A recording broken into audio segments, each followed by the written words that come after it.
خلينا نقول اخدت وقت طويل قوي عشان الاقي نفسي واختار نوع الكونتنت اللي فعلا ممكن يكون اكتر حاجة حابة اقضي فيها وقتي. وهو الكونتنت بتاعي شوية ليه علاقة بالتنمية الذاتية، وليه علاقة كمان بان انا اساعد البنات تقبل نفسها، لان احنا العالم حاطط علينا بريشر اكتر من الرجالة بكتير في موضوع الشكل ده. نفسي نبقى اصحاب، بكلمكم بجد والله، نفسي نبقى اصحاب واساعدكم تحسنوا حياتكم، وده الهدف من الشانل دي، وتقبلوا نفسكم اكتر كمان. وكل المواضيع هتبقى في الاطار ده، يعني الفيديوز هتبقى يا بتساعد حد ان هو يقبل نفسه، يا بتساعد حد ان هو يطور حاجة في حياته. واحيانا ممكن يبقى في فيديوز نتكلم فيها زي دي او حاجات انترتينمنت خفيفة، بس دي الحاجة الاساسية. انا حابة اطلب منكم انكم تدعولي انه ربنا يعيني ان انا اعرف اكمل في الكونتنت بتاعي وانجح في شغلي التاني، لان انا محتاجة شغل تاني عشان يبقى معايا فلوس اعرف اصرف على الكونتنت لحد ما الكونتنت يبقى مصدر دخل لذيذ. فمحتاجة منكم بجد تدعولي ان انا اقدر اكمل واقدر اهندل ADHD.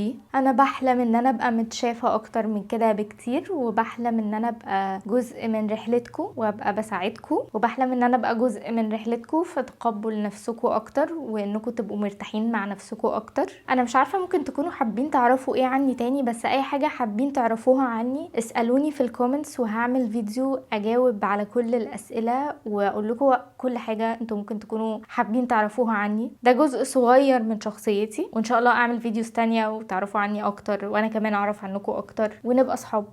وبس كده، حاسه انه بس كده. اشوفكم الفيديو اللي جاي على خير.